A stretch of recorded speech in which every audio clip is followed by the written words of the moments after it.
Hello बच्चों, जय हिंद। इस वीडियो में मैं आपको लीनियर प्रोग्रामिंग के कुछ इंपॉर्टेंट एमसीक्यूज करवाने वाला हूं। अब तक क्या क्या एग्जाम में एमसीक्यूज की फॉर्म में इस चैप्टर से क्वेश्चन आए हैं और क्या क्या आ सकते हैं वो इस वीडियो में यहाँ पे हम डिस्कस करने वाले हैं। लीनियर प्रोग्रामिंग प्रॉब्लम, ये जो चैप्टर आपका है बहुत इजी चैप्टर आपका रहेगा और 5 नंबर आपको ये चैप्टर दिलवाने वाला है यार। एग्जाम में बड़ा क्वेश्चन भी आपको देखने को मिलेगा, साथ साथ एमसीक्यूज में भी आपको इस चैप्टर से क्वेश्चन देखने को मिलने वाले हैं।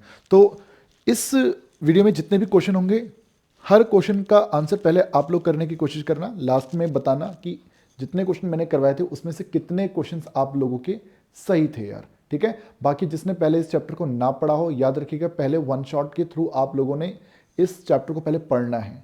ठीक है, और जिसने पहले कर रखा है वो डायरेक्टली इस वीडियो के एमसीक्यूज मेरे साथ यहाँ पे सॉल्व करेगा बेटा। ठीक है, चलिए तो मैं सबसे पहला क्वेश्चन मैं स्क्रीन पर मैं लेकर आता हूँ। अच्छा, क्लास की पीडीएफ फाइल मैं आपके साथ शेयर कर दूंगा एडमित्रा इस टेलीग्राम चैनल पे, देख सकते हैं आप। ठीक है, सो सबसे पहला क्वेश्चन बेटा आपके सामने यहाँ पे आ चुका है। क्वेश्चन आप देख सकते हैं, कहता है कि objective function of a LPP is, किसी भी एलपीपी में जो ऑब्जेक्टिव फंक्शन है वो क्या होता है, वो कोई कंस्ट्रेंट होता है, a function to be optimized, a relation between the variable या नन ऑफ दीज। देखिए ऑब्जेक्टिव फंक्शन आप जानते हैं कि ये आपका कुछ इस तरीके से आप लोगों को देखने को मिलता है कि z होता है और साथ में ax और by आप लोगों के यहाँ पे देखने को मिलते हैं। तो ये जो x और y हैं ये तो आपके डिसीजन वेरिएबल हैं, इन्हें क्या बोलते हैं, डिसीजन वेरिएबल। और इस z की जो वैल्यू है ये कभी कभी आप लोगों को मैक्सिमाइज करनी होती है और कभी कभी इस वैल्यू को मिनिमाइज भी करना होता है, कभी कभी इसे मिनिमाइज भी करना होता है। तो मैक्सिमाइजेशन या मिनिमाइजेशन करने को ही हम लोग क्या बोलते हैं, ऑप्टिमाइजेशन। हम यहाँ पे इसको बोला करते हैं क्या, ऑप्टिमाइजेशन।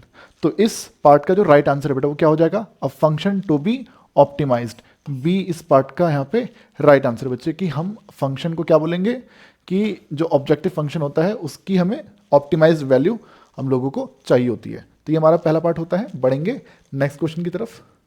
देखिएगा अगला क्वेश्चन हमारे पास आता है, the solution set of the inequality 2x plus 5 greater than 5, 2x plus 5 greater than 5, 2x plus y जो है वो ग्रेटर देन 5 होना चाहिए। और देखो इस तरह की इनइक्वालिटी जो आ रही है हमारे पास, यहाँ पे आप देख सकते हैं नीचे इक्वल का साइन नहीं लगा है। ठीक है, अच्छा अब देखिए यहाँ पे सबसे पहले इसको ड्रॉ करने के लिए आप इसे इक्वेशन में कन्वर्ट करते हैं।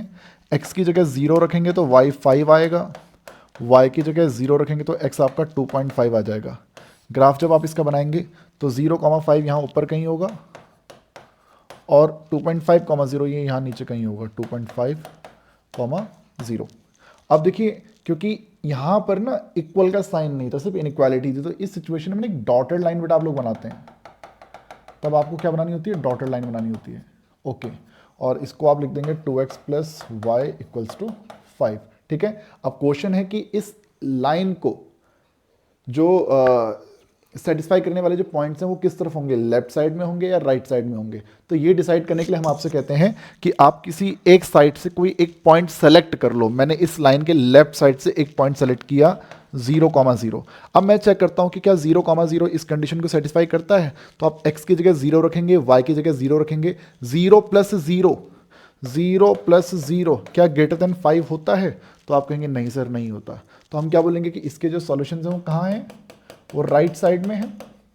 तो देखिए जो पूरा जो कंप्लीट ये जो सरफेस है, ये जो पूरा प्लेन है, इस प्लेन को दो पार्ट्स में डिवाइड किया इस लाइन ने, एक पार्ट लेफ्ट साइड का, एक पार्ट राइट साइड का। तो लेफ्ट साइड वाला हाफ प्लेन और ये लेफ्ट साइड वाला भी हाफ प्लेन और राइट साइड वाला भी हाफ प्लेन। ठीक है, तो दो पार्ट में डिवाइड किया। अब इसने क्या बोला है, the solution set of the equation in equation is open half plane that contain the origin. बताइए हमारे सॉल्यूशन तो राइट साइड में है, उस राइट साइड वाले सॉल्यूशन में क्या ओरिजिन आता है? तो आप बोलेंगे नहीं सर ये तो नहीं आता, ये तो नहीं आता, पहला राइट आंसर नहीं है। Open half plane not containing the origin, तो भाई ये हमारा इस क्वेश्चन का बी इसका यहाँ पर राइट आंसर हो जाएगा। क्यों? क्योंकि इसने क्या बोला है कि half plane, open half plane that contain the origin, जो that doesn't contain the origin. ठीक है, जो ओरिजिन कंटेन नहीं करता, तो भैया राइट साइड में है, ओरिजिन नहीं आता है। तो ये इसका आंसर हो जाएगा। ओके अच्छा, whole x y plane except the point line on the line 2x plus y equals to 5। देख इसकी बात बेटा थोड़ी सी सही है क्या, कि भैया 2x plus y equals to 5 वाली ये जो लाइन है इसको इंक्लूड नहीं करना, वो सही है, बट पूरा एक्स वाई प्लेन बेटा, पूरा कंप्लीट प्लेन मैं नहीं कह सकता भाई, वो बात गलत है यहाँ पर। तो सी इसका राइट आंसर नहीं है, डी इसका राइट आंसर नहीं है, राइट आंसर इसका हो जाएगा बी। सो मैं बढ़ूंगा नेक्स्ट की तरफ। क्वेश्चन 3 देखिए, कहता कि which of the following statement is correct, कौन सा स्टेटमेंट करेक्ट है यहां पे।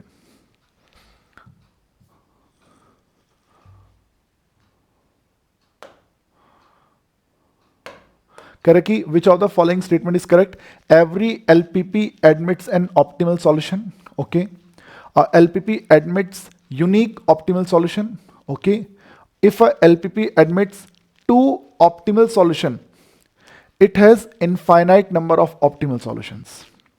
अब यहां पर ना ये आपने अपनी एनसीईआरटी में, आई थिंक आपको क्वेश्चन 7 था या 8 था, उसमें आपने ना एक कॉन्सेप्ट समझा था कि एक लाइन ऐसी है, एक लाइन ऐसी है, और कोई एक थर्ड लाइन ऐसे भी आपकी जा रही थी, और वो जो उसका जो फिजिबल रीजन था वो ये था कुछ इस टाइप से।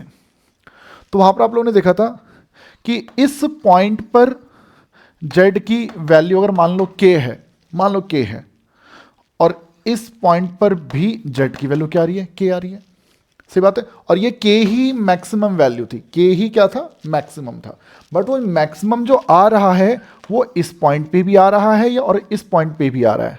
तो अब बताओ हम सेलेक्ट किसको करें, इसको सेलेक्ट करें या इसको सेलेक्ट करें। तो आप बोला करते थे कि अगर किसी एलपीपी में अगर दो पॉइंट पे जेड मैक्सिमम आ रहा है या फिर किसी दो पॉइंट पे जेड मिनिमम आ रहा है, तो उस सिचुएशन में उसके ये दो आंसर नहीं है, ना तो उसका एक आंसर है ना ही उसके ये दोनों आंसर हैं। तब उस सिचुएशन में इस पॉइंट और इस पॉइंट को ज्वाइन करने वाला ये जो सेगमेंट होता है, इस पूरे सेगमेंट पर जितने भी इनफाइनाइट पॉइंट्स हैं उन सभी इनफाइनाइट पॉइंट्स पे आपके जेड की वैल्यू क्या आएगी, वो वैल्यू k आएगी। तो हमने इसने तीसरे पॉइंट में एक बात बोली कि if LPP admits two optimal solution, अगर दो ऑप्टिमल सॉल्यूशन मिल गए, अर्थात दो मैक्सिमम वैल्यू मिल गई या दो मिनिमम वैल्यू मिल गई, तो उस सिचुएशन में इसके infinite number of optimal solutions होंगे। वो इनफाइनाइट पॉइंट कहां है, तो मैं कहूंगा कि भैया यहां और यहां, इन दो के बीच में इनफाइनाइट पॉइंट्स आप लोगों को मिलेंगे। वो इसी लाइन पर जो इनफाइनाइट पॉइंट्स हैं उन सभी इनफाइनाइट पॉइंट पे हमारा जो जेड है वो ऑप्टिमल वैल्यू दिया करेगा, मतलब सेम फिक्स वैल्यू दिया करेगा यार। तो ये इस प्रकार से बेटा इसका ये राइट आंसर यहां पे बन जाता है बच्चे, ये बनता है। बढ़ेंगे नेक्स्ट की तरफ, कह रहा कि solution set of the equation x greater than equals to 0, x greater than equals to 0 बोला है, x greater than equals to 0 बोला है। तो यहां पर मैं आप लोग को बताना चाहूंगा कि देखो होता क्या है, जब 1 2 3 4 5 1 2 3 4 ऐसी 1 2 3 4 5 1 2 3 4 5, यहां पर अगर मैं बोलता कि एक लाइन, देखो ये पॉइंट है ओरिजिन, ठीक है, मैं बोलूं कि एक लाइन इस तरह से जा रही है, तो देखो 1 2 3 4, इस लाइन को बोलते हैं x इक्वल्स टू 4, इसको क्या बोलते हैं x इक्वल्स टू 3, इसको क्या बोलते हैं x इक्वल्स टू 2, इसे क्या बोलते हो x इक्वल्स टू 1, और ये जो y एक्सिस होता है y एक्सिस, इस y एक्सिस को ही हम क्या बोलते हैं x इक्वल्स टू 0। अब इसने क्या बोला, x 0 से बड़ा होना चाहिए, तो x 0 से बड़ा, x देखो इस लाइन पे तो x 0 के इक्वल है, हमें x 0 से बड़ा चाहिए, तो मैं क्या बोलूंगा कि मैं राइट साइड में आ जाऊंगा। राइट साइड में आपका फर्स्ट क्वाड्रेंट भी आता है और आपका फोर्थ क्वाड्रेंट भी आता है। अब देखो क्या बोला गया, half plane on the left of y axis, एकदम गलत, एकदम गलत। Half plane on the right of y axis excluding the point on y axis. भाई इसने एक बात बोली थी कि x 0 के इक्वल भी हो सकता है, और इसने क्या बोला कि पॉइंट्स ऑन वाई एक्सिस को हम एक्सक्लूड कर देंगे। भैया क्यों कर देंगे, जो पॉइंट वाई एक्सिस पे होगा, वाई एक्सिस पे तुम कोई भी पॉइंट ले लो, उस पर कंफर्म x की वैल्यू तो 0 होती है। जैसे दिस पॉइंट इज 0, 1, ये पॉइंट क्या है 0,2, ये पॉइंट क्या है 0,3। तो y एक्सिस पे तो x 0 के इक्वल होता ही है, और इसने बोला भी है कि x 0 के इक्वल हो सकता है, और साथ साथ x 0 से बड़ा भी रखना चाहो तो रख सकते हो। तो x 0 के इक्वल y एक्सिस पे होता है और x 0 से बड़ा राइट साइड में होता है। तो भैया y एक्सिस को इंक्लूड करना है। तो देखो अब half plane on the right side of y axis including the points on y axis. तो इसका राइट आंसर क्या हो जाएगा, ये C इसका राइट आंसर है बच्चे, C इसका राइट आंसर है। जैसे यहाँ पे x के लिए बोला गया था ना, ऐसे ही अगर कोई लाइन, जैसे ये ऑरिजिन है x एक्सिस, ये आपका y एक्सिस, तो ये लाइन आपकी होगी y इक्वल्स टू 1, ये क्या होगी y इक्वल्स टू 2, ये क्या होगा y इक्वल्स टू 3, और ये जो x एक्सिस है इसे हम बोलते हैं y इक्वल्स टू 0। अब अगर बोलता y 0 से बड़ा तो ऊपर और y 0 से छोटा तो नीचे। ओके, सो ये हमारा बनेगा भाई। बढ़ेंगे हम नेक्स्ट की तरफ। अगला क्वेश्चन आता है, कह रहे कि in a LPP the constraints on the decision variable x and y are. ये कंस्ट्रेंट्स दे रखे हैं, क्या क्या है भाई, x माइनस 3y जो है वो 0 से बड़ा हो, अर्थात हमारा जो x है वो ग्रेटर देन 3y हो, x जो हो ग्रेटर देन 3y हो। अच्छा, फिर बोला y ग्रेटर देन 0 हो, फिर बोला x 0 से बड़ा भी हो एंड x हमारा 3 से छोटा भी हो। ये सब इसने यहां पे बातें बोली हैं। कह रहे कि the feasible reason is not in the first quadrant, is bounded, is unbounded और डजंट एग्जिस्ट। बहुत सारी चीजें यहां पे बोली गई हैं। तो भाई देखो, अगर मैं इसको इक्वेशन में कन्वर्ट करूं तो अगर आप y को 0 रखोगे तो आपका x 0 आएगा, अगर आप y को 1 रखोगे तो x आपका 3 आएगा। तो भैया मैं इसको ड्रॉ कर लेता हूं, मैं इसको ड्रॉ कर लेता हूं। 1 2 3 4 5 6 7, ये दिख रहा है ना आपको क्लियर है? हाँ दिख रहा है, सही दिख रहा है। ओके, और 1 2 3 4 5 6 7 8 9 10। अब देखो x 0 तो y 0 जाएगा भैया ऑरिजिन से, x 3 तो y 1, x 3 तो y 1, ये यहाँ से जाएगा। तो कुछ इस तरह से ये रेखा यहाँ से गुजरने वाली है, और इसमें क्या है कि x इक्वल्स टू आपका बन जाएगा 3y, बट इसने कहा है कि x बड़ा होना चाहिए 3y से। ठीक है, सॉल्यूशन अब इस तरफ है या इस तरफ है, बताओ जरा, सोचो। इस लाइन के सॉल्यूशन कहां है, ऊपर की तरफ या नीचे की तरफ? पूछो खुद से, उत्तर दो खुद को। अब तुम अगर रख रहे हो यहां पे x की जगह 0 और y की जगह 0, तो x की जगह 0 और y की जगह 0, x की जगह 0 और y की जगह 0, तो 0 बराबर 0 आ जाएगा। तो दो इक्वल सही आ रहा है। तो शेड कहां करोगे, ऑरिजिन के ऊपर या नीचे, कहां शेड करोगे? नहीं बता सकते, क्योंकि यहां पर हम गलती कर रहे हैं। गलती क्या कर रहे हैं, हम सॉल्यूशंस चेक करने के लिए हम लाइन के ऊपर का पॉइंट ले रहे हैं। लाइन के ऊपर का पॉइंट नहीं लेना, लाइन के ऊपर पॉइंट नहीं लेना होता। सर पहले तो आपने 0 0 लिया था। हाँ बिल्कुल, मैंने पहले 0 0 लिया था। क्यों लिया था? इसलिए लिया था भाई, क्योंकि जो 0 0 था वो इस लाइन के ऊपर थोड़ी है। लाइन के ऊपर पॉइंट नहीं लेना, लाइन के या तो लेफ्ट साइड से कोई पॉइंट लो या फिर राइट साइड से कोई पॉइंट लो, लाइन के ऊपर नहीं लेना है पॉइंट। ओके, तो सर अब ऐसी बात है तो क्या करें? तो भैया लाइन के, इस लाइन के देखो लेफ्ट साइड में कई सारे पॉइंट हैं, 0 1 0 2 0 3 0 4 0 5 0 6, कई सारे पॉइंट हैं। एक ये पॉइंट होगा 1 2 3 4 5 6 7 8 9 10, ये क्या है 0,10। पता चल रहा है ना सबको, ये 0,10 उस लाइन के लेफ्ट साइड में है, पता चल रहा है सबको, है ना? ऐसा पॉइंट लेना जो तुम्हें दिख रहा हो कि हाँ ये 0,10 ऊपर ही है। तो 0,10, x की जगह रखो 0, y की जगह रखो 10, 10 इंटू 3 30। तो क्या 0 बड़ा होता है 30 से? क्या 0 बड़ा होता है 30 से? आप बोलेंगे नहीं होता सर, नहीं होता। तो नहीं होता यानी कि ये पॉइंट उस कंडीशन को सेटिस्फाई, इस लाइन की इक्वेशन को सेटिस्फाई नहीं करता। जो सेटिस्फाई नहीं करता तो पक्की बात है सॉल्यूशन इस तरफ नहीं है। किस तरफ है? उस तरफ है। अच्छा मैंने इधर का पॉइंट लिया, आप राइट साइड से कोई पॉइंट ले लो, जैसे 1 0 2 0 3 0 4 0 5 0, देखो ये क्या है 5,0, ऐसे कुछ भी ले सकते हो, 6 0 7 0 8 0। मेरी आदत है मैं या तो x एक्सिस पे कोई पॉइंट लेता हूं या y एक्सिस पे लेता हूं। ठीक है, तो मैंने 5 0 लिया, x की जगह रखो 5, y की जगह रखो 0। क्या 5 बड़ा होता है 0 से? आप बोलेंगे यस सर होता है। तो इसके सॉल्यूशन कहां हो गए? इसके सॉल्यूशन है राइट साइड में। ओके सर, y 0 से बड़ा, y 0 जो है हम x एक्सिस को बोलते हैं y इक्वल्स टू 0, और y 0 से बड़ा ऊपर की तरफ होता है। सही बात है सर, ठीक है। फिर बोला x 0 से बड़ा, x 0 किसको बोलते हैं हम? y एक्सिस को x इक्वल्स टू 0 बोलते हैं, हम x एक्सिस को y इक्वल्स टू 0 बोलते हैं, और y एक्सिस को x इक्वल्स टू 0 बोलते हैं, और x 0 से बड़ा होना चाहिए, तो इसके सॉल्यूशन राइट साइड में आ जाएंगे। अच्छा सर, फिर x 3 से छोटा, x 3 से छोटा, x 3 से छोटा कहाँ है जी? x 3 से छोटा किधर है भैया? तो पहले तो x इक्वल्स टू 3 किधर है? तो 1 2 3, 3 ये रहा भाई, तो यहाँ से इस तरह से लाइन चली जाएगी, और x क्योंकि 3 से छोटा है, x smaller than 3, x less then 3, तो x 3 से छोटा लेफ्ट साइड में आ जाएगा। तो ये छोटा सा एरिया बेटा आप लोगों को यहाँ पे देखने को मिल जाएगा, और यही हमारे इस क्वेश्चन का बाउंडेड रीजन हो जाएगा।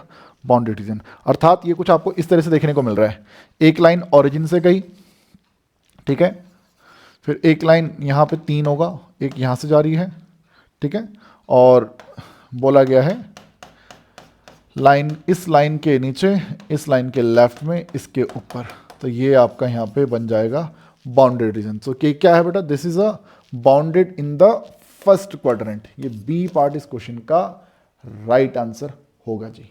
बढ़ेंगे नेक्स्ट की तरफ। अब देखिए नेक्स्ट क्वेश्चन हमारे पास आता है करेगी solution set of the inequation. तो ये बेटा मैंने आपको अभी थोड़ी देर पहले समझाया कि y लेस देन 0, जो हमारा x एक्सिस होता है उसे हम y इक्वल्स टू 0 बोलते हैं, और y 0 से छोटा कह रहा है तो y 0 से छोटा नीचे की तरफ होगा। हम x एक्सिस को बोलते हैं क्या? y इक्वल्स टू 0, तो y 0 से छोटा होना चाहिए तो वो नीचे की तरफ होगा।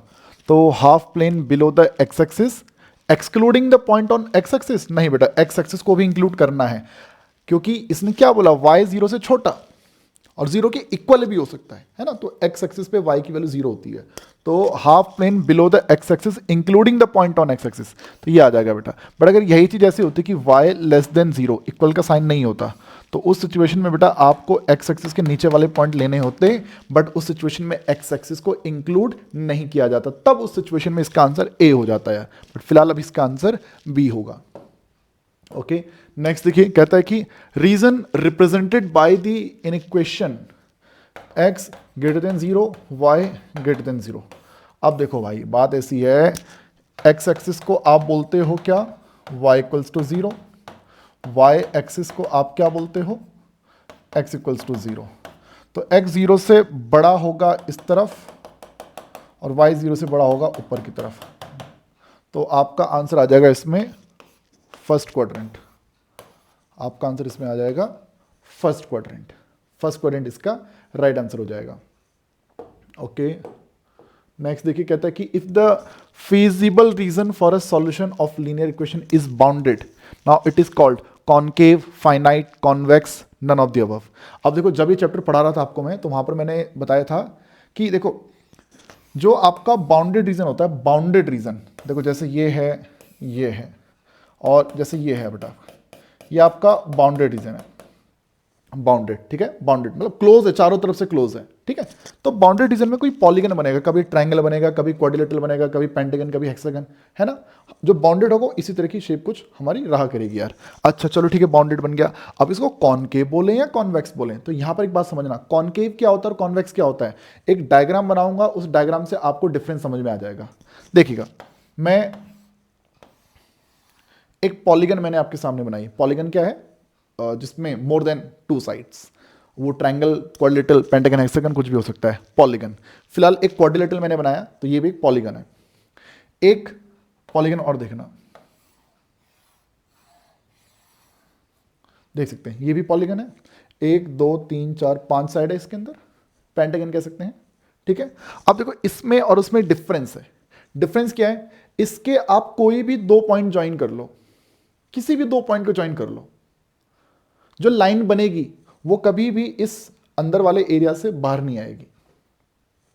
मैं इसको ज्वाइन कर लूं, मैं उसको ज्वाइन कर लूं, मैं उसको ज्वाइन कर लूं, सब क्वाड्रिलेटरल के अंदर ही होगा, है ना। लेकिन वहां पर देखो, वहां पर भी कभी कभी ऐसा होता है, देखो अंदर ही है, बट अगर मैं इस पॉइंट को और इस पॉइंट को ज्वाइन करना चाहूं तो वो लाइन कहां चली गई? लाइन कहां चली गई? बाहर चली गई, बाहर चली गई। तो वो क्या है भाई आपका? वो आपका पॉलीगन है, बट उस सिचुएशन में बच्चे उसको कॉन्वेक्स नहीं बोला जाता है, इस वाले को बोला जाता है क्या? कॉन्वेक्स। वो आपका हो जाएगा कॉनकेव, वो नॉन कॉन्वेक्स हो जाएगा, ठीक है। तो याद क्या रखना है, जब भी फिजिबल रीजन होगा बाउंडेड, हमेशा कैसा रीजन बनता है, कॉन्वेक्स पॉलीगन। आंसर क्या याद रखना है, हमेशा कैसा बना करेगा, कॉन्वेक्स पॉलीगन। कॉन्वेक्स पॉलीगन में आप देख सकते हैं कि यहां पे आपके जितने भी इंटरनल एंगल होंगे वो सभी एंगल 180 से छोटे होंगे, 180 के ऊपर नहीं जाएंगे, 180 के ऊपर नहीं जाएंगे। जबकि यहां पर आपको कोई एंगल, एक एंगल ऐसा दिख सकता है जो 180 के ऊपर हो सकता है यार, ठीक है। और ऐसे समझ सकते हैं कि किसी भी दो पॉइंट को ज्वाइन करके जो लाइन बनती है वो उस पॉलीगन के अंदर ही रहती है, लेकिन जैसे मैंने यहां पर मैंने इस पॉइंट को और इस पॉइंट को ज्वाइन किया तो जो लाइन बनी वो लाइन पॉलीगन के बाहर जा रही है, तो वो कॉन्वेक्स नहीं है, वो आपका कॉन्वेक्स नहीं है, उसको कॉनकेव कह लो बट कॉन्वेक्स नहीं कहेंगे, ये वाला कॉन्वेक्स है बेटा। तो एलपीपी में जो भी बाउंडेड रीजन होगा, अनबाउंडेड में तो पॉलीगन बनता ही नहीं है, बाउंडेड में ही पॉलीगन बनता है, और जो बनेगा तो वो कैसा बनेगा, कॉन्वेक्स बनेगा। ये नाम आपको याद रखना है बेटा। ओके सर, याद रख लेंगे। Next, if the constraints in a linear programming problem are changed, constraints जो है वो चेंज अगर हो जाएं, कंस्ट्रेंट्स क्या होते हैं, जैसे एक होता है objective function a x plus b y, है ना, फिर कुछ कंडीशन रहती हैं कि हाँ m x plus n y आपका के से बड़ा हो, है ना, फिर ऐसी c x plus d y आपका लेस देन टी हो, इस तरह से ये कंस्ट्रेंट्स होते हैं आपके, है ना, ये आपके कंस्ट्रेंट्स होते हैं। अब कह रहा है कि अगर कंस्ट्रेंट्स को ही अगर हम क्या कर दें, चेंज कर दें, तो क्या होगा। तो यहां पे देखो ऑप्शन क्या दे रखे हैं, the problem is to be reevaluated, the solution is not defined, the objective function has to be modified, the change in constraints is ignored. तो भाई देखो ऐसा है, मैं तो ये बोलूंगा ना कि अगर कंस्ट्रेंट्स, तो अगर तुमने इन कंस्ट्रेंट्स को बदल दिया है तो उस सिचुएशन में भाई इसमें क्या बोला जाए यार, पूरी प्रॉब्लम को एक बार री इवेलुएट कर ले बच्चों, क्या बोलते हो। देखो सॉल्यूशन नॉट डिफाइंड ऐसे तो नहीं कह सकते ना, सॉल्यूशन डिफाइंड भी तो हो सकते हैं, ठीक है। The change in constraint is ignored, क्या बात करो भैया, तुम अगर इनको चेंज करोगे तो उससे कह रहे कि हमारी एलपीपी फर्क नहीं पड़ेगा, कह रहे इग्नोर करो इस बात को, है, ये भी गलत है। अब कंफ्यूजन कहां हो रही है, the problem is to be reevaluated, okay, the objective function has to be modified. तो बच्चे देखो अगर इनको अगर चेंज किया जा रहा है तो मैं तो यही बोलूंगा ना कि हो सकता है कि इसमें चेंज हो या फिर हो सकता है इस पर चेंज ना हो, वो डिपेंड करता है सिचुएशन के ऊपर कि इनमें चेंज करने की आवश्यकता है कि नहीं है। तो इसका जो राइट आंसर बेटा वो क्या बन जाएगा, the problem is to be reevaluated. भैया पूरी जो सिचुएशन है उसका एक बार दोबारा से हम री इवेल्युएशन करेंगे और उसके बेसिस पे हम बताएंगे कि जेड में भी चेंज होगा कि नहीं होगा। इनमें चेंज हो रहा है तो क्या उसमें चेंज होगा कि नहीं होगा, वो डिपेंड करता है कि सिचुएशन क्या है। तो जो पूरी प्रॉब्लम है उसका एक बार दोबारा से इवेल्युएशन कीजिए, तो हम क्या बोल देंगे, the problem is to be reevaluated. जैसे अगर मैं आपसे कहूँ कि किसी कंपनी में आप कोई दो प्रोडक्ट बना रहे हो, लेट्स से पेन भी बना रहे हो और पेंसिल भी बना रहे हो, ठीक है। पेन की कीमत आपकी 5 रुपये है, पेंसिल की कीमत 10 रुपये है मार्केट की प्राइस, तो जेड आपका 5x प्लस 10y हो जाएगा। अब पेन और पेंसिल को बनाने के लिए जो मशीन्स लगती हैं उन मशीन्स के ऊपर कंडीशन है कि हाँ एक 10 घंटे से ज़्यादा नहीं चल सकती और दूसरी वाली जो है वो 12 घंटे से ज़्यादा नहीं चल सकती। तो तुमने बोला कि ये जो कंस्ट्रेंट्स हैं, इन कंस्ट्रेंट्स को चेंज किया, तो इन कंस्ट्रेंट्स को क्यों चेंज किया, हो सकता है मशीन हमने बदल दी, ठीक है, या फिर मशीन हमारी इंप्रूव हो गई है या खराब हो गई है, तो उस वजह से कंस्ट्रेंट्स में चेंज आ सकता है।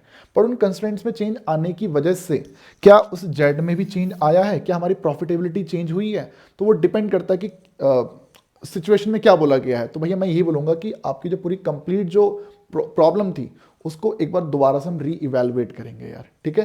तो उसके बेसिस पे हम बोलेंगे कि हाँ objective function has to be modified. अब जरूरी नहीं है भैया मशीन्स चेंज करने की वजह से जरूरी थोड़ी है कि प्रॉफिटेबिलिटी भी चेंज हुई हो, प्राइस भी चेंज हुआ हो भी सकता है और नहीं भी हो सकता है। तो इसलिए इसका सी आंसर नहीं होगा, ए हम इसका राइट आंसर दे देंगे यार, ठीक है।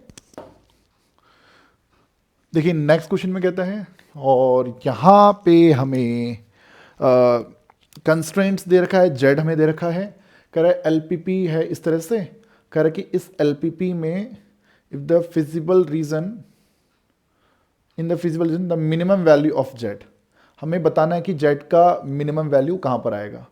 तो इसके लिए तो यार प्रॉपर हमें ग्राफ बनाना पड़ेगा, है बच्चे, इसके लिए तो प्रॉपर यहाँ ग्राफ बनेगा यार। देखिए हमारे पास जेड है, मैं इसको ड्रॉ कर लेता हूँ, x0 तो y3, y0 तो x5,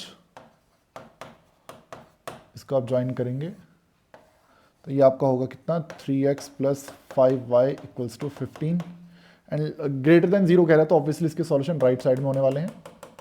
अच्छा, फिर दूसरे में देखो x0 तो y9, 9 यहाँ ऊपर कहीं होगा, और y0 तो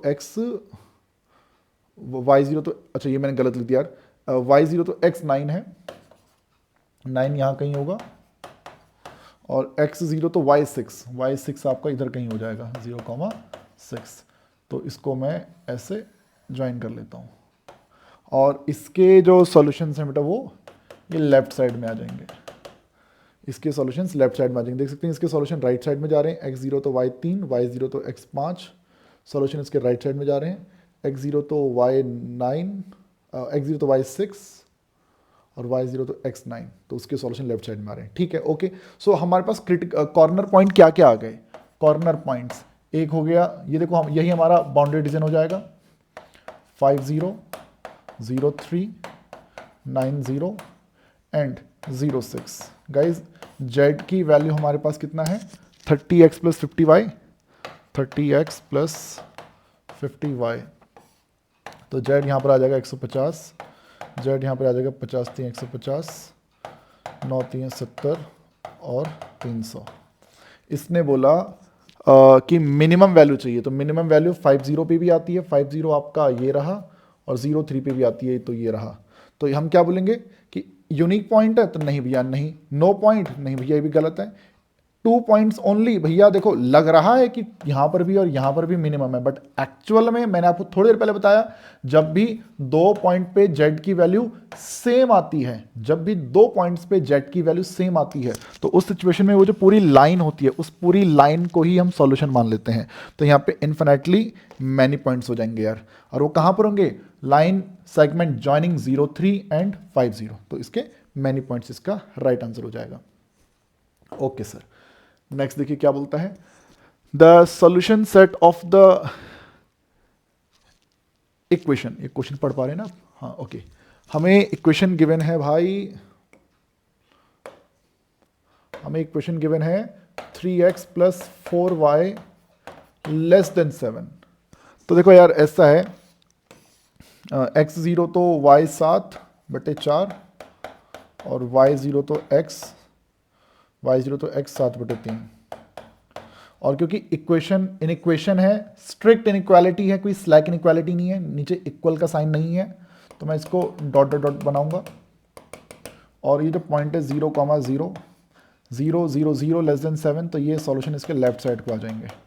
तो क्या बोला गया, होल एक्स वाई प्लेन तो गलत है जी, होल एक्स वाई प्लेन गलत है जी, ओपन हाफ प्लेन, देखो किसी या तो देखो सॉल्यूशन इसके लेफ्ट साइड में ही है, हाफ प्लेन देखो पूरा होता है कंप्लीट प्लेन, उसको 2 भागों में बांट दिया, पूरे कंप्लीट प्लेन को एक लाइन ने 2 भागों में बांट दिया, तो ये हाफ प्लेन और वो भी हाफ प्लेन। तो ओपन हाफ प्लेन, ओपन भी कह रहे हैं बेटा क्यों, क्योंकि यहाँ डॉटेड लाइन है, ओपन हाफ प्लेन, तो open half plane containing the origin except the line, कह रहे इस लाइन को इंक्लूड मत करना क्योंकि इक्वल का साइन नहीं था, अगर इक्वल का साइन होता तो डॉटेड लाइन नहीं बनती, तब प्रॉपर लाइन बनती और तब उस लाइन को भी इंक्लूड कर दे, बट फिलहाल डॉटेड लाइन बनाई है और इक्वल का साइन नहीं है, तो भैया मैं इस लाइन को इंक्लूड नहीं करूंगा, मैं ये लेफ्ट साइड वाला एरिया इंक्लूड करूंगा, open half plane containing origin except the line, see इसका राइट आंसर आ जाएगा।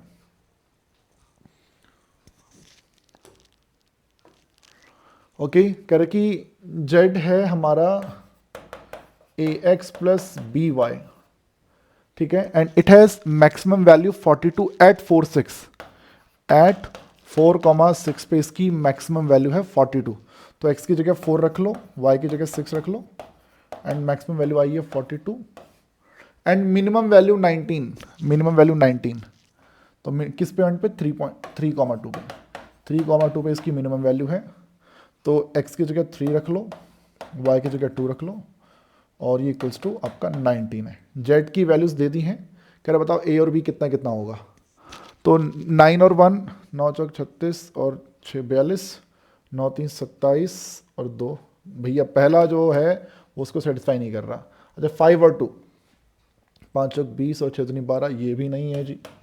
अच्छा 3 और 5, 4 3 12, 6 5 30, ये हाँ ठीक है, 3 3 9 और 5 2 10, हाँ तो ये सी इसका राइट आंसर हो जाएगा यार बेटा, 5 चौक 20, 6 3 18, हाँ तो वो भी गलत है।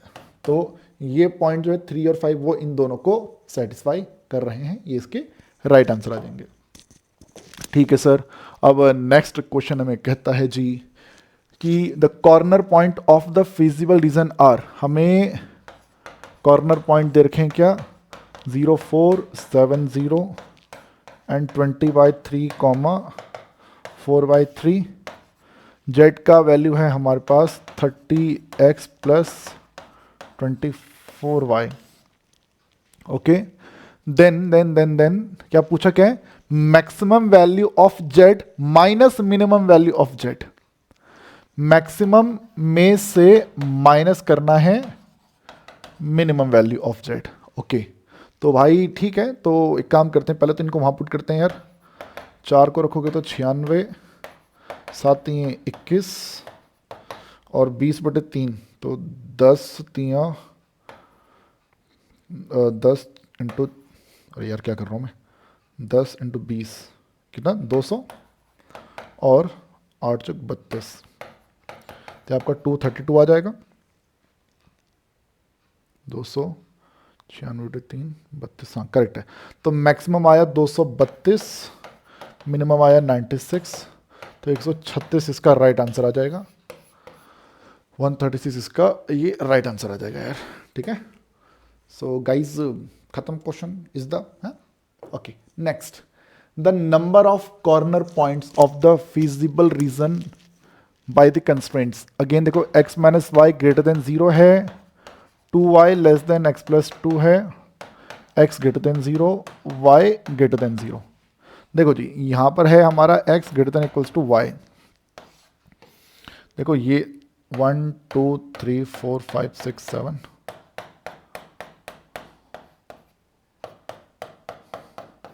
x y से बड़ा, y को 0 रखोगे तो x 0 आएगा, y को 1 रखोगे तो x भी 1 आएगा।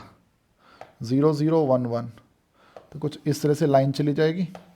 Again this line is passing through origin, तो आप 0 0 रखकर यहाँ पे चेक नहीं करोगे, ठीक है, क्योंकि ऑरिजिन से जा रही है। लाइन के ऊपर कोई पॉइंट नहीं लेते, लाइन के बाहर लेफ्ट साइड में या राइट साइड में कोई पॉइंट ले लो। लाइक ये पॉइंट क्या है 2,0, 2,0, x की जगह 2, y की जगह 0। क्या 2 0 से बड़ा होता है, तो आप बोलेंगे ये सर बड़ा होता है, तो यह इसके सॉल्यूशन का है राइट साइड में इसके सॉल्यूशन है। ओके, और यहाँ पे मैं अगर y को 0 और x को 0 रखता हूँ तो 2y इक्वल्स टू 2y आपका 1 आ जाएगा, और अगर मैं y को 0 रखता हूँ तो आपका x माइनस 2 आ जाएगा। तो -2 ये रहा और 1 ये रहा, और ये आपका कुछ इस तरह से चले जाएगा। और क्योंकि इस लाइन के नीचे ये पॉइंट है 0 0 0 0, तो y की जगह 0, x की जगह 0 प्लस 2, क्या क्या क्या क्या क्या क्या 0 छोटा होता है 2 से, तो आप बोलेंगे यस सर, ये जो पॉइंट है ये इस लाइन को सेटिस्फाई कर रहा है, तो इसके सॉल्यूशन इसलिए नीचे की तरफ हो जाएंगे। ओके, बाकी हमको रहना फर्स्ट क्वाड्रेंट में है, फर्स्ट क्वाड्रेंट में रहना है बच्चे। तो x 0 से बड़ा हो और y 0 से बड़ा हो, तो भैया देखो इस लाइन ने क्या बोला,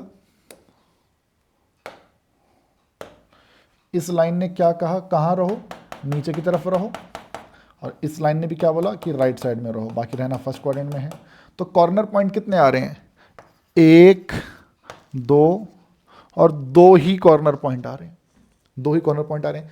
एक लाइन कह रही है उस तरफ रहो, दूसरी लाइन कह रही है कि भैया इसी तरफ रहो, और वो कह रहा है इधर रहो। तो कॉमन पॉइंट तो ये हो गया ना सारा ये वाला। तो बेटा ये हमने लिया, और 1 और 2 हमारे यहाँ पे कॉर्नर पॉइंट आ गए। तो क्या बोला, नंबर ऑफ कॉर्नर पॉइंट्स, इसका ए इसका राइट आंसर हो जाएगा यार।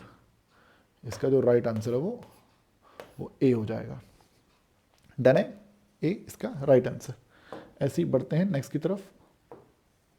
अब देखो बच्चा, अब जो है इस बार हमें जो क्वेश्चन दिया, the feasible reason of a linear programming problem is shown. भैया हमें फिजिबल रीजन ऑलरेडी बना के दे रखा है, फिजिबल रीजन हमें ऑलरेडी यहाँ पे दे दिया है, ठीक है।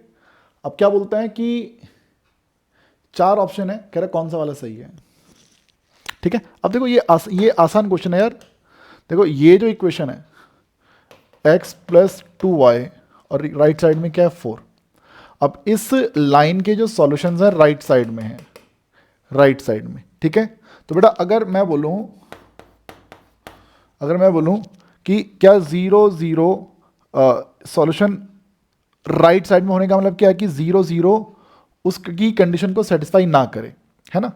तो देखो अगर आप x की जगह 0 रखोगे और y की जगह 0 रखोगे, तो अगर 0 लेस देन 4 होता तब तो इसका मतलब क्या है कि 0 0 उसको सेटिस्फाई करता है, बट सॉल्यूशन तो राइट साइड में है, तो इसलिए बेटा जो साइन जो रहेगा वो राइट साइड का आ जाएगा और इक्वल्स टू भी लगेगा, क्योंकि डॉटेड लाइन नहीं बन रही यहाँ पे।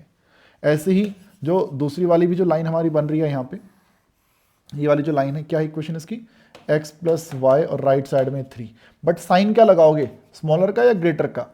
तो देखो अगर स्मॉलर का साइन लगाते तो 0 0, तो 0 प्लस 0, क्या 0 छोटा होता है 3 से, तो आप बोलोगे यस सर होता है, तो ये तो ट्रू है। तो ऐसी सिचुएशन में तो आंसर लेफ्ट साइड को आना चाहिए था, बट इसके सॉल्यूशन राइट साइड में है, सॉल्यूशन इसके सॉल्यूशन राइट साइड में, तो इसका मतलब हमें ये नहीं, नीचे वाला पॉइंट ये, हमें ये इनइक्वालिटी यूज करनी है, ग्रेटर इनइक्वालिटी यूज करनी है। तो x प्लस 2y 4 से बड़ा हो, ठीक है, बट x प्लस वाई इसने 3 से छोटा कर दिया, तो ये गलत है। x प्लस 2y 4 से छोटा गलत, x प्लस 2y 4 से बड़ा, x प्लस वाई 3 से बड़ा, x greater than 0, y greater than 0, तो ये आपका इस क्वेश्चन में सी इस क्वेश्चन का राइट आंसर हो जाएगा यार, ठीक है, कि x प्लस 2y भी x प्लस वाई भी ग्रेटर हो और x 0 से बड़ा, y 0 से बड़ा। देखो d में क्या है, x छोटा दे दिया 0 से, तो ये तो गलत हो गया, ये यहाँ पर गड़बड़ है बेटा, ठीक है। सो एक ये भी क्वेश्चन का टाइप है जिसमें ग्राफ आपको ऑलरेडी दे रखा होगा यार, है ना। नेक्स्ट गाइस कहता है कि which of the following statement is correct, every LPP admits an optimal solution, LPP admits a unique optimal solution, और ये हमने ऑलरेडी कर लिया है, if LPP admits two optimal solution it has infinite number of solution, ये हमने already इस question को देख लिया है बच्चे, ठीक है जी। नेक्स्ट पे देखेंगे, ये तो हमने पहले कर लिया था यार। ओके फिर कहते थे area of the feasible region for the following constraints. देखो कंस्ट्रेंट्स क्या है, 3y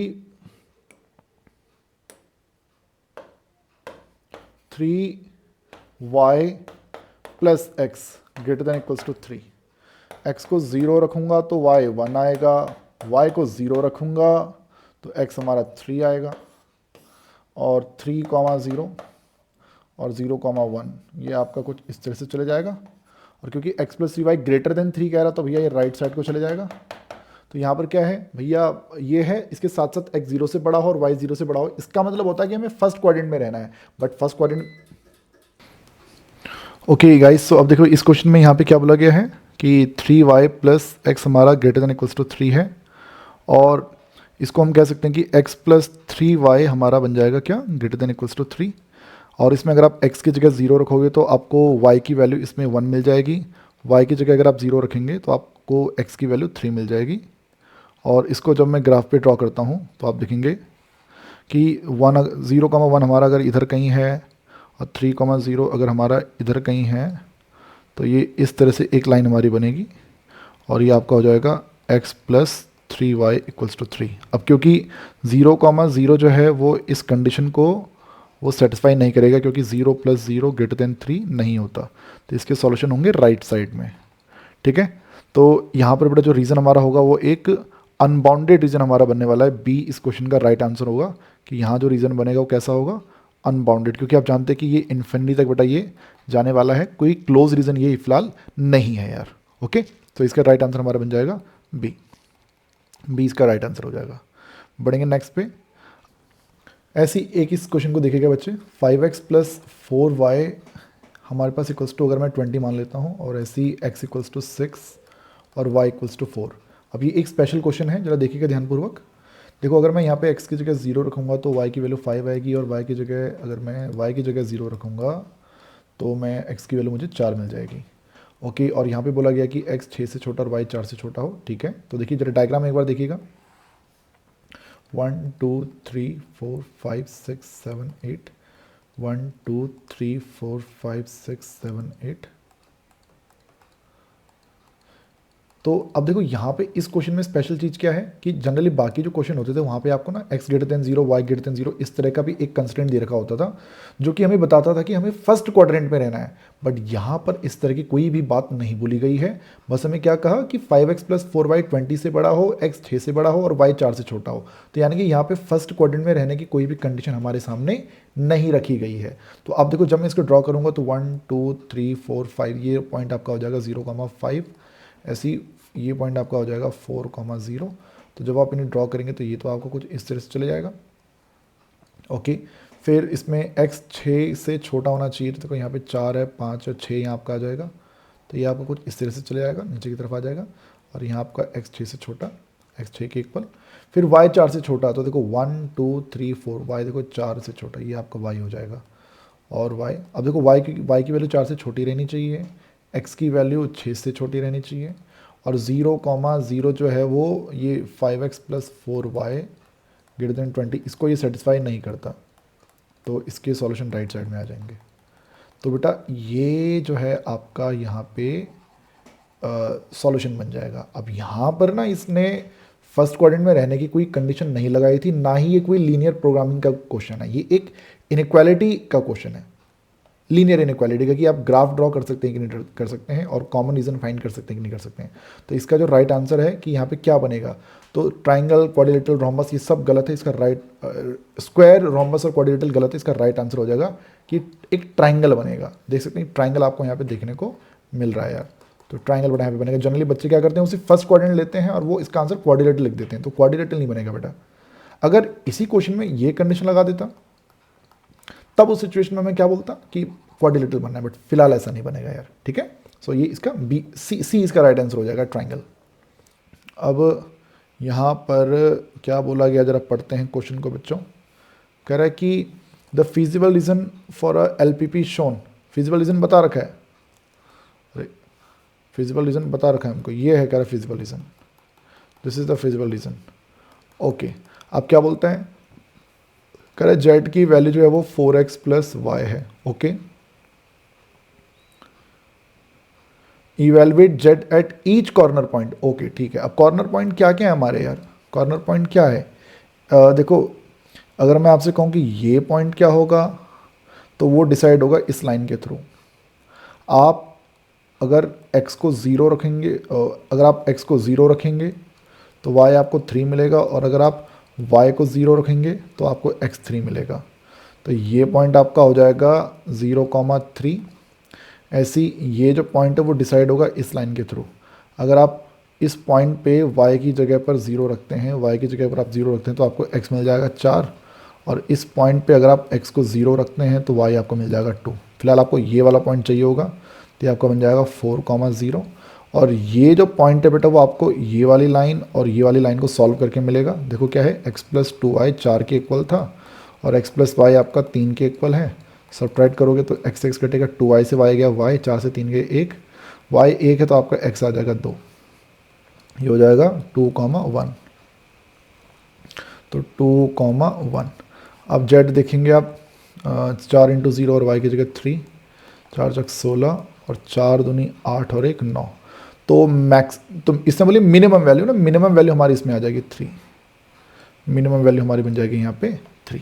सही बात है बच्चों, आपका भी ये यार है, कोई मिस्टेक करूँ तो बता देना बाद में यार, ठीक है। सो ये हमारा बन जाएगा। और अब कहता है भाई कि the optimal value, the optimal, अरे अरे अरे, the optimal value of the objective function is attend at the point. कहाँ पे मिलता है भैया ऑप्टिमल वैल्यू का मतलब क्या है कि मैक्सिमम वैल्यू या फिर मिनिमम वैल्यू कहाँ मिलती है। कह रहे कि given by corner points of the feasible region. अच्छा, कह रहे कि फीजिबल रीजन के कॉर्नर पॉइंट्स पे मिलती है। अच्छा, और कहाँ मिलती है, given by intersection of inequation with axes only.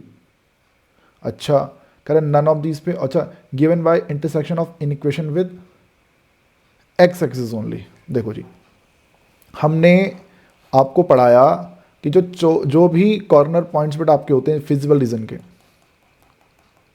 जैसे 1 2 3 4 कॉर्नर पॉइंट हैं, तो इन 4 कॉर्नर पॉइंट में से किसी एक कॉर्नर पॉइंट पर या फिर एक से ज़्यादा पर भी आपको मैक्सिमम या मिनिमम वैल्यू मिलती है, बट मिलेगी किसी कॉर्नर पॉइंट पे। ये गारंटी नहीं है कि एक्स एक्सिस के साथ इंटरसेक्शन होगा तब मिलेगी या वाई एक्सिस के साथ इंटरसेक्शन होगा तब मिलेगी, ये गारंटी नहीं है। कभी कभी वो जो दोनों इक्वेशन, दोनों इनइक्वालिटी हैं, उनके इंटरसेक्शन पर भी मिल जाती है ना। तो इसने क्या बोला, given by intersection of inequation with axes only. भैया कह रहे एक्सेस को जब मिलेंगे तभी होगा, नहीं भैया ऐसा जरूरी नहीं है। कह रहे given by intersection of inequation, कह रहे जो दो इनइक्वेशन जो तुम्हारी हैं, दो जो इनइक्वालिटी हैं वो एक्स एक्सिस को मिलेंगे तभी होगा। भैया ये भी गलत है। तो भैया राइट आंसर इसका ए है कि जो कॉर्नर पॉइंट होता है वो किस फिजिबल रीजन के किसी एक जो हमारा आंसर जो होता है ऑप्टिमल वैल्यू, वो फिजिबल रीजन के किसी एक कॉर्नर पॉइंट पे मिला करती है यार। तो ये इसका राइट आंसर बनता है। और कुछ ही क्वेश्चन हमारे अब रह गए हैं, और देखिएगा इसमें क्या बोला गया है। करके डिटरमाइन द मैक्सिमम वैल्यू। अच्छा, फिर से देखो यहाँ पे कैलकुलेशन करने वाला क्वेश्चन है यार। हमें x प्लस 2y दे रखा है कितना 76, और 2x प्लस वाई हमें दे रखा है कितना 104। अच्छा जी, अब कहता है कि जो इसकी जो मैक्सिमम वैल्यू वो कहाँ होगी, तो उसके लिए तो भैया हमें कॉर्नर पॉइंट पता होने चाहिए, है ना। तो कॉर्नर पॉइंट देखो क्या क्या है, एक तो ये होगा भाई, अरे यार ये क्या है गड़बड़, ये एक कॉर्नर पॉइंट हमारा हो जाएगा यहाँ पे, ये वाला है ना। तो ये पॉइंट क्या होगा, आप वो इस लाइन से डिसाइड करोगे। इस इक्वेशन में आप x की जगह 0 रख दो, x की जगह 0 रखोगे तो 76/2 y आपका 38 आ जाएगा। ये तो हो गया 0,0। और ये पॉइंट जो होगा यहाँ पर आप इस वाली इक्वेशन में y की जगह 0 रख दो, क्योंकि x एक्सिस पर y की वैल्यू 0 होती है। तो आपको 104/2 ये आपका आ जाएगा 52। अब ये पॉइंट क्या होगा, उसके लिए भाई हमें इन दोनों इक्वेशंस को सॉल्व करना पड़ेगा। तो भाई मैं ऊपर वाली इक्वेशन की मल्टीप्लाई 2 से कर देता हूँ, तो बन जाएगा 2x प्लस 4y, और वही 70 70 140 और 12 152 हो जाएगा। और नीचे वाले मतलब इसकी मल्टीप्लाई 2 से कर लो, इसकी मल्टीप्लाई 1 से कर लो। 2x plus y equals to 104, और सब्ट्रैक्ट कर लो जी। तो 2x से 2x कटेगा, 4y से y गया 3y, और 152 से 4 गए आपके आ जाएगा 48, और ये y आपको मिल जाएगा 16। y मिल गया 16, y 16 मिल गया। तो अब आपको x चाहिए, अरे यार अब आपको यहाँ पे x चाहिए, तो 2x प्लस y की जगह पे 16 equals to 104। 2x equals to 104 से 16 का कितना आता है यार 88, और x आपको मिल जाएगा 44। तो भैया हमको मिल गया ये पॉइंट, कॉर्नर पॉइंट क्या मिल गया 44,16, फिर एक हो गया 0,38, एक हो गया 52,0, और एक हो जाएगा हमारा 0,0।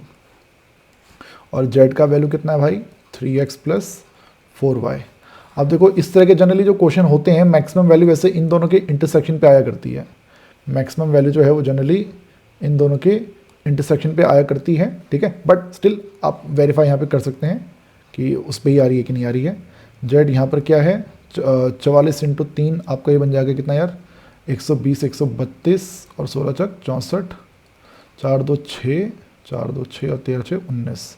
ऐसे ही z आपको क्या मिल जाएगा 0 × 38, 38 × 4 160 से 8 के 52, और यहाँ से 156, और इसमें 0। तो मैक्सिमम वैल्यू क्लियरली आप देख सकते हैं भाई, वो आपको कहाँ मिल रही है 196 आपको यहाँ पे देखने को मिल जाएगा जी। सही बात है बच्चों, ठीक है। और जैसे मैंने कहा कि इस तरह का जो बाउंड्री रीजन जो हमारा होता है, इसमें ये जो 2 लाइन का जो कॉर्नर पॉइंट होता है, इस पर ही जनरली हमारा मैक्सिमम पॉइंट आया करता है बच्चे। तो आप देख सकते हैं 196 इस क्वेश्चन का राइट आंसर है यार। बढ़ेंगे नेक्स्ट की तरफ,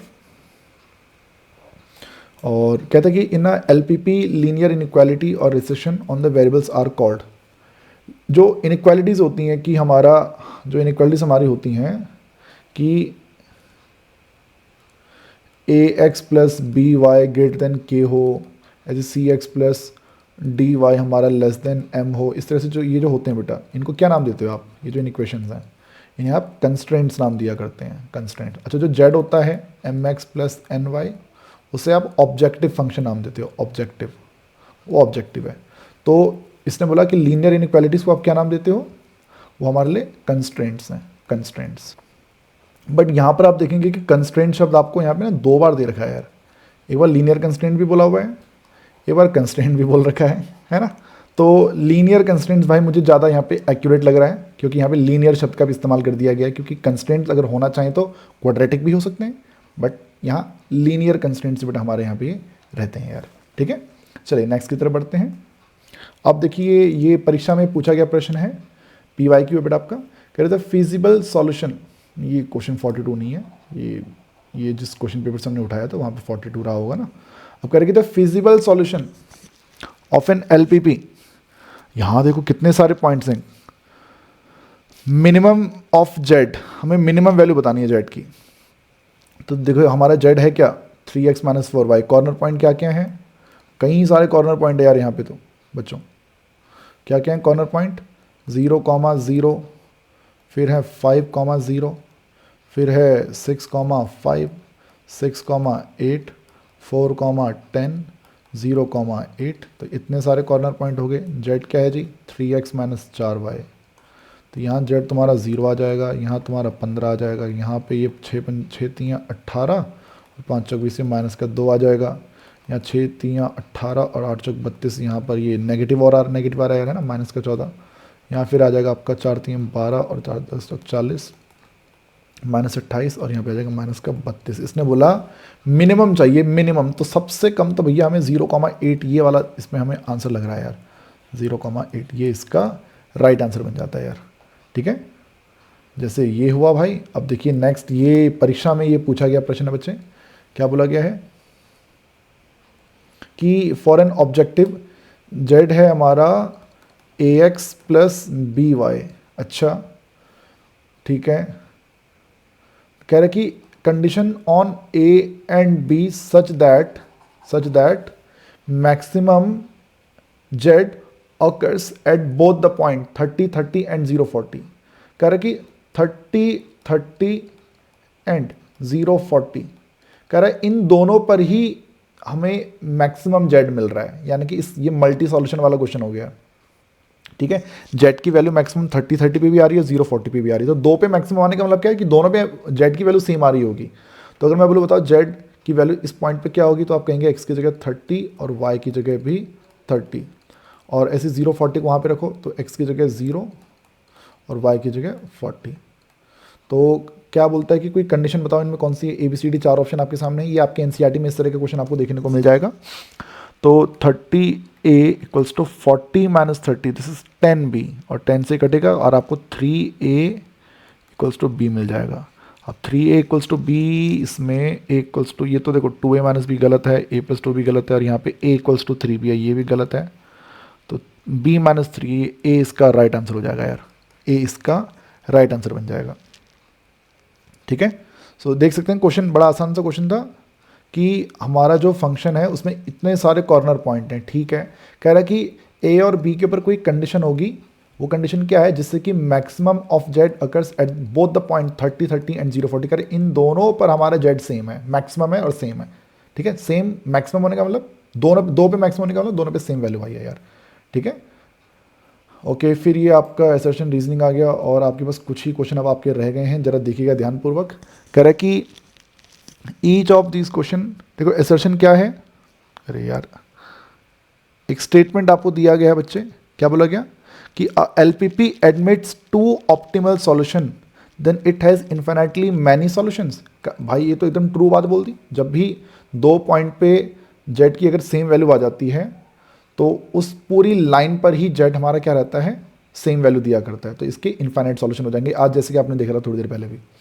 फिर इसका रीज़न क्या दे रखा है कि इफ़ द वैल्यू, अरे यार, if the value of the objective function of a LPP is same at 2 corner then it is same at every point on the line segment joining the 2 corner point. तो बड़ा ये बात भी true है, और infinitely many solution होने का reason भी क्या है कि अगर मान लो कोई हमारा LPP ऐसी थी जिससे कि इस पॉइंट पर भी और इस पॉइंट पर भी जेड की वैल्यू सेम आ रही है, तो हम बोलेंगे मैनी सॉल्यूशन होंगे। हाँ, बट क्यों, क्योंकि इस पूरी लाइन को ज्वाइन जब हम करते हैं तो इस पूरी लाइन पर जितने भी पॉइंट्स होते हैं वो सब जेड की सेम वही वैल्यू दिया करते हैं। तो भैया मैं बोल दूंगा कि इस क्वेश्चन का जो राइट आंसर है वो हो जाएगा ए, कि both A and R true but and R is the correct explanation of A. ठीक है, अच्छा सर, फिर क्या बोला गया, the solution region satisfied by the inequality x plus 5 less than 5, x plus y less than 5, x less than 4 और y less than 4 is bounded. अच्छा, इसने कहा कि ये बाउंडेड होगा।